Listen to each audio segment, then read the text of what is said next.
ओम शांति। आज 25 अप्रैल 2022 के बाबा के अनमोल मधुर महावाक्य सुनेंगे। प्रतिदिन बाबा की मुरली में हम बच्चों को श्रीमत मिलती है, शिक्षाएं मिलती है, सावधानियां मिलती है। आज की मुरली में बाबा विशेष बच्चों को श्रीमत देते हैं और बाबा की श्रीमत कहो, आज्ञा कहो कि बच्चे तुम्हें पवित्र बनना है, ज्ञान की धारणा अच्छी तरह से करनी है ताकि हम अपनी कर्मातीत अवस्था बना सके। बाबा कहे अगर कर्मातीत अवस्था नहीं बनी तो अंतिम समय धर्मराजपुरी में रुकना पड़ेगा और कयामत के समय बाप की याद नहीं रही तो नेचुरल है कि सजाएं भोग कर पावन बन करके जाएंगे। और इसीलिए आज बाबा विशेष बच्चों को ये श्रीमत देते हैं कि बच्चे तुम्हें ज्ञान की धारणा अच्छी तरह से करते हुए सबको सुख देना है। सुनते हैं बाबा के मधुर महावाक्य। ओम शांति। मीठे बच्चे, पुरानी देह और देह के संबंधी जो एक दो को दुख देने वाले हैं, उन सबको भूल एक बात को याद करो, श्रीमत पर चलो। प्रश्न है आज की मुरली से, बाप के साथ साथ वापस चलने के लिए बाप की किस श्रीमत का पालन करना पड़े? उत्तर है बाप की श्रीमत है, बच्चे पवित्र बनो, ज्ञान की पूरी धारणा कर अपनी कर्मातीत अवस्था बनाओ, तब साथ साथ वापस चल सकेंगे। कर्मातीत नहीं बने तो बीच में रुक कर सजाएं खानी पड़ेगी। ये सावधानी भी बाबा दे रहे हैं। कयामत के समय कई आत्माएं शरीर छोड़ भटकती है, साथ में जाने के बजाय यहाँ ही पहले सजा भोग हिसाब चुकतू करती है। इसीलिए बाप की श्रीमत है, बच्चे सिर पर जो पापों का बोझा है, पुराना हिसाब किताब है, सब योग बल से भस्म करो। आज की मुरली से पहले गीत बजा है, ओ दूर के मुसाफिर हमको भी साथ ले चलो। ओम शांति। अभी तुम ब्राह्मणों की बुद्धि से सर्वव्यापी का ज्ञान तो निकल गया है। ब्राह्मणों की बुद्धि से सर्वव्यापी का ज्ञान तो बाबा कहे निकल गया है। यह तो अच्छी रीति समझाया जाता है कि परम पिता परमात्मा प्रजापिता ब्रह्मा द्वारा नई रचना रचते हैं। वह ठहरा रचयिता जिसको परमात्मा कहा जाता है।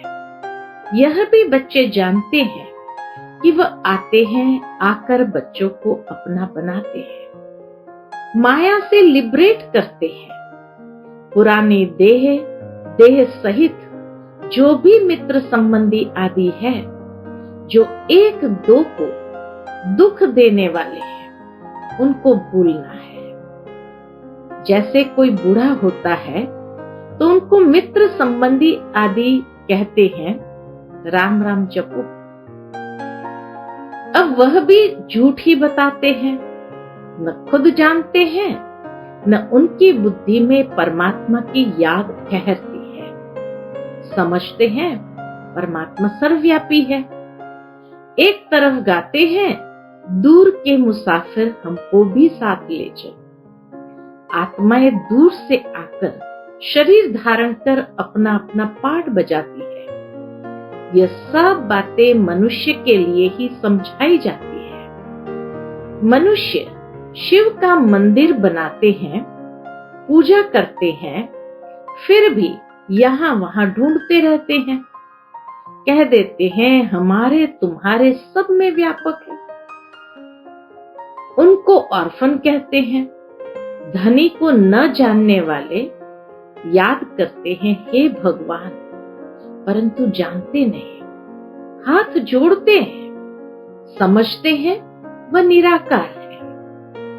हमारी आत्मा भी निराकार है। यह आत्मा का शरीर है, परंतु आत्मा को कोई भी जानते नहीं। कहते भी है, भ्रुकुटी के बीच चमकता है अजब सितारा। अगर स्टार है तो फिर इतना बड़ा लिंग क्यों बनाते? आत्मा में ही 84 जन्मों का पाठ है, यह भी नहीं जानते। इधर उधर ढूंढते धक्का खाते रहते हैं। सबको भगवान कहते हैं। बद्रीनाथ भी भगवान, कृष्ण भी भगवान, पत्थर ठिक्कर में भी भगवान, बाबा के सब में भगवान है। तो फिर इतना दूर दूर ढूंढने क्यों जाते हैं? जो हमारे देवी देवता धर्म वाला नहीं होगा, वह न ब्राह्मण बनेगा, न उनको धारणा होगी। वह ऐसे ही अच्छा अच्छा कहते रहेंगे। प्रदर्शनी सुनेंगे, पूछेंगे तो अच्छा अच्छा कहते रहेंगे। बाप कहते, बच्चे मैं तुमको साथ ले चलूंगा। जब तुम श्रीमत पर चल पहले पवित्र बनेंगे, ज्ञान की धारणा करेंगे, अपनी कर्मातीत अवस्था बनाएंगे, तब ही मेरे साथ साथ घर पहुंचेंगे। नहीं तो बीच में रुक कर बहुत कड़ी सजा खानी पड़ेगी। मरने के बाद कई आत्माएं भटकती भी है। जब तक शरीर मिले तब तक भटकती हुई सजा भोगेगी। यहाँ बहुत गंदगी हो जाएगी।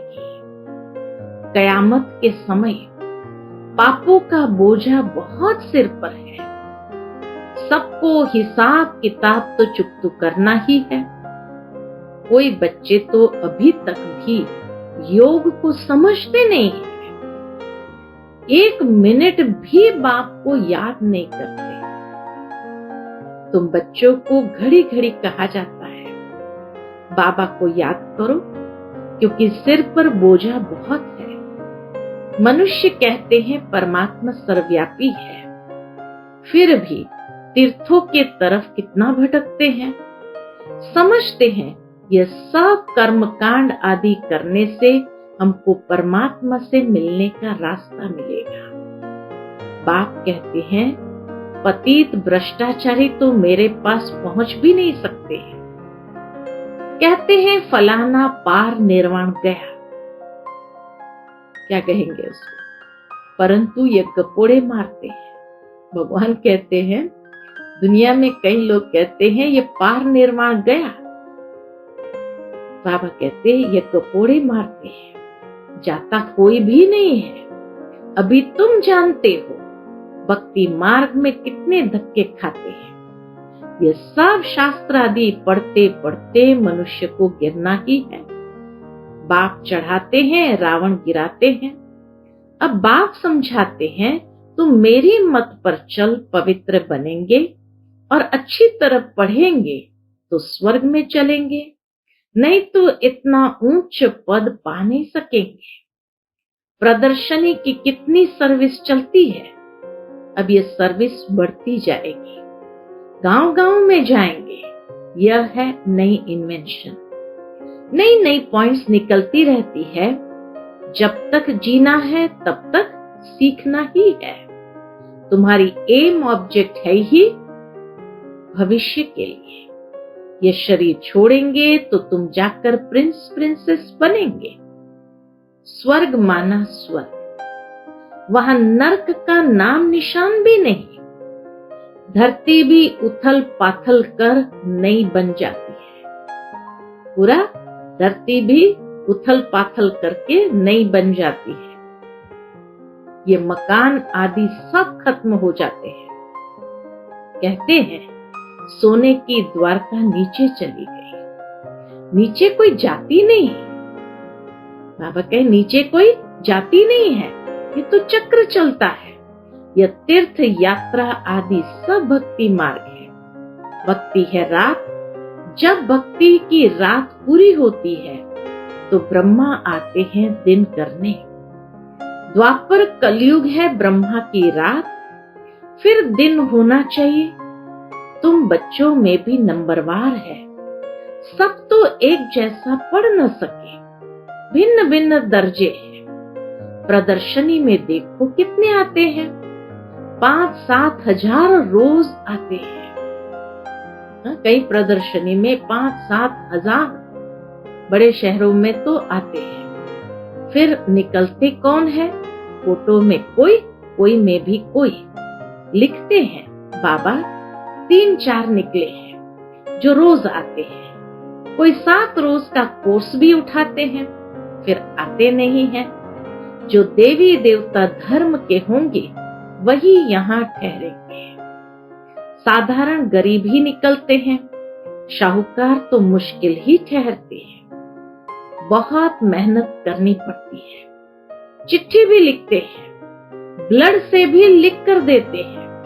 फिर चलते चलते माया खा जाती है। युद्ध चलती है तो रावण जीत लेता है। बाकी जो थोड़ा कुछ सुनते हैं वो प्रजा में चले जाते हैं। बाबा तो समझाते रहते हैं श्रीमत पर चलना है। जैसे मम्मा बाबा और अनन्य बच्चे पुरुषार्थ कर रहे हैं। महारथियों के नाम तो लिए जाते हैं। पांडव सेना में कौन कौन है उनका भी नाम वाला है, तो कौरव सेना के भी मुख्य का नाम वाला है। यूरोपवासी यादव के भी नाम है।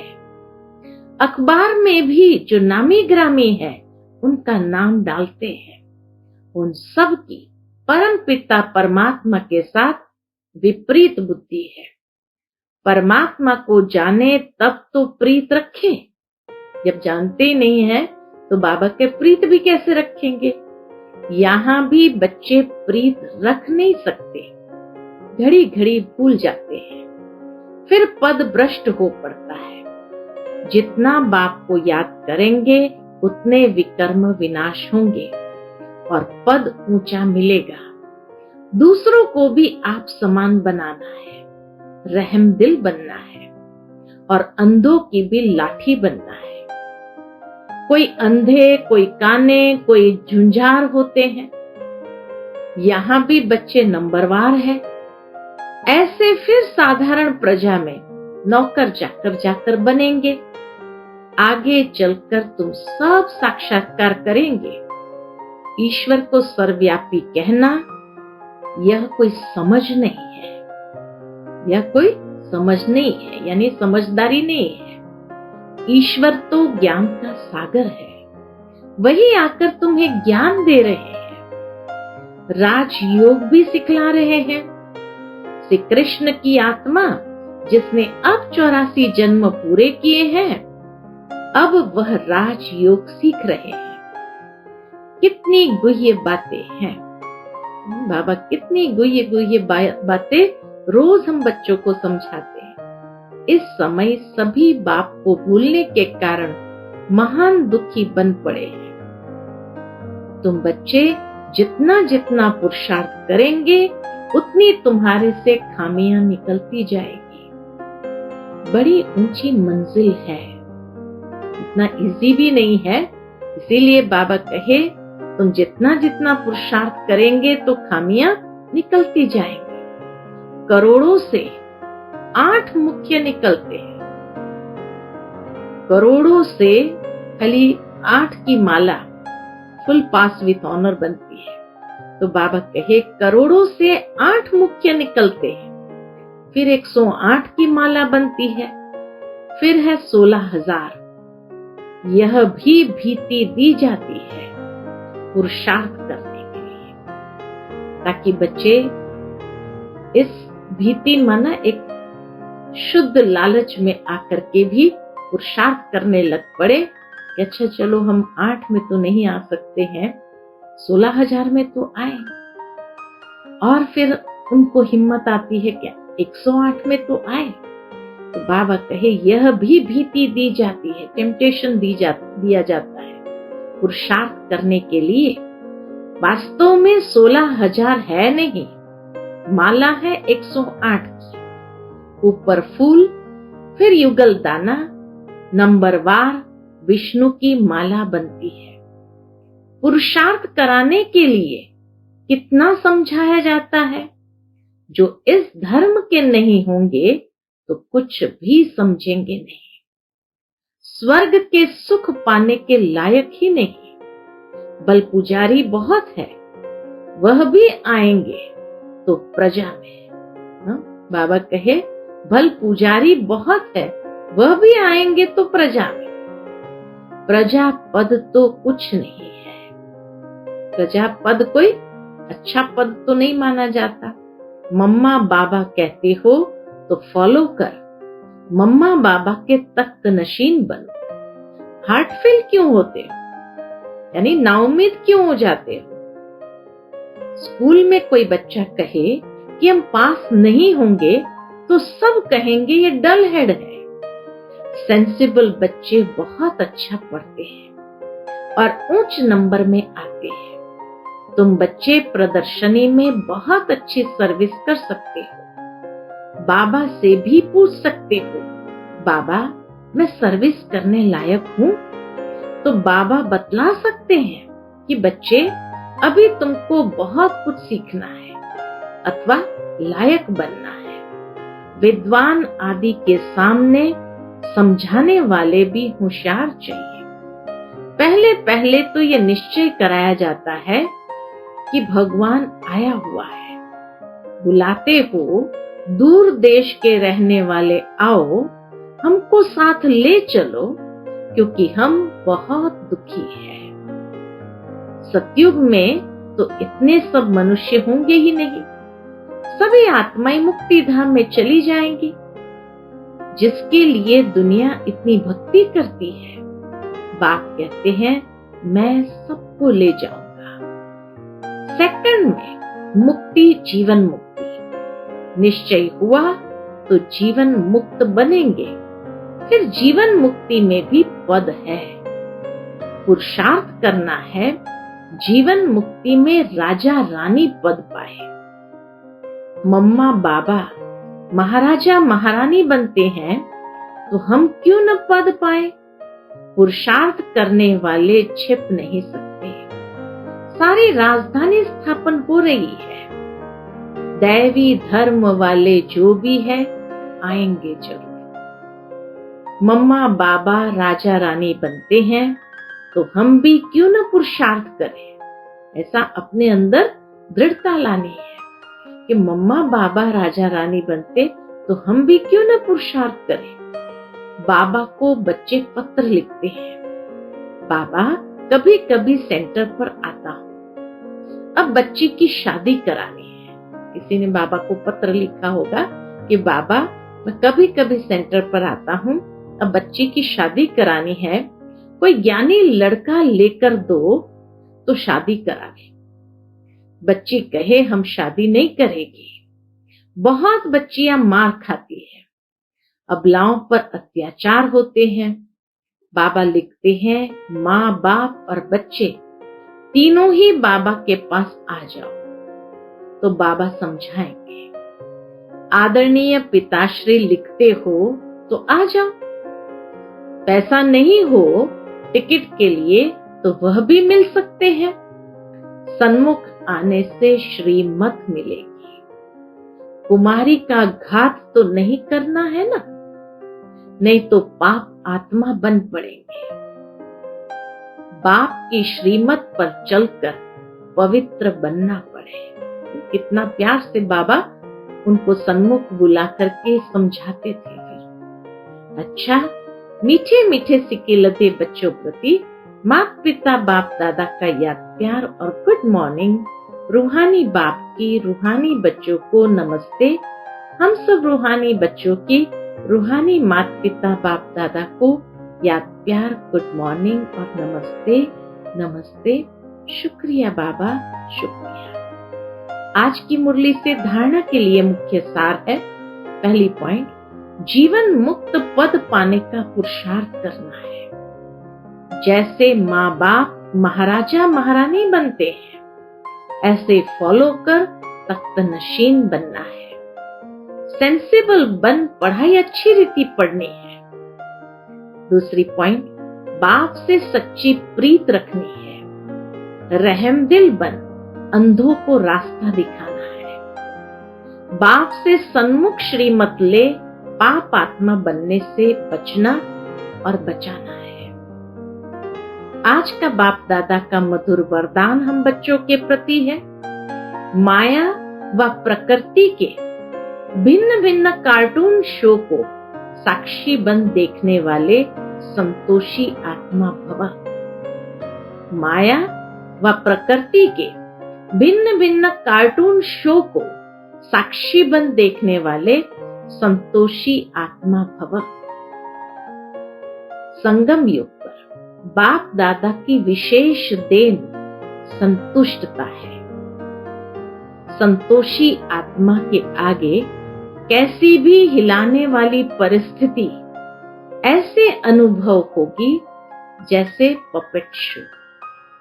पपेट शो यानी कठपुतली का खेल।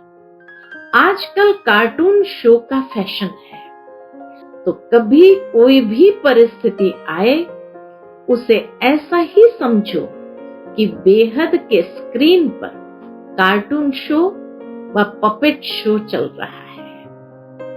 माया व प्रकृति का यह एक शो है जिसको साक्षी स्थिति में स्थित हो अपनी शान में रहते हुए संतुष्टता के स्वरूप में देखते रहो, तब कहेंगे संतोषी आत्मा। आज का स्लोगन है, किसी भी प्रकार के डिफेक्ट से परे रहना ही परफेक्ट बनना है। किसी भी प्रकार के डिफेक्ट से परे रहना ही परफेक्ट बनना है। डिफेक्ट माना कोई ना कोई कमी कमजोरी, परफेक्ट माना संपूर्ण। किसी भी कमी कमजोरी से दूर रहेंगे, परे रहेंगे, तब हम संपूर्ण बन सकेंगे। फिर मातेश्वरी जी के अनमोल महावाक्य है और आज का विषय है, परमात्मा का सच्चा बच्चा बनते कोई संशय में नहीं आना चाहिए। परमात्मा का सच्चा बच्चा बनते कोई संशय में नहीं आना चाहिए। भगवान वाच बच्चों के प्रति, बच्चे जब परमात्मा खुद इस सृष्टि पर उतरा हुआ है तो उस परमात्मा को हमें पक्का हाथ देना है। लेकिन पक्का सच्चा बच्चा ही, पक्का सच्चा बच्चा ही बाबा को हाथ दे सकता है। इस बाप का हाथ कभी नहीं छोड़ना। अगर छोड़ेंगे तो फिर निधन का बन कहां जाएंगे?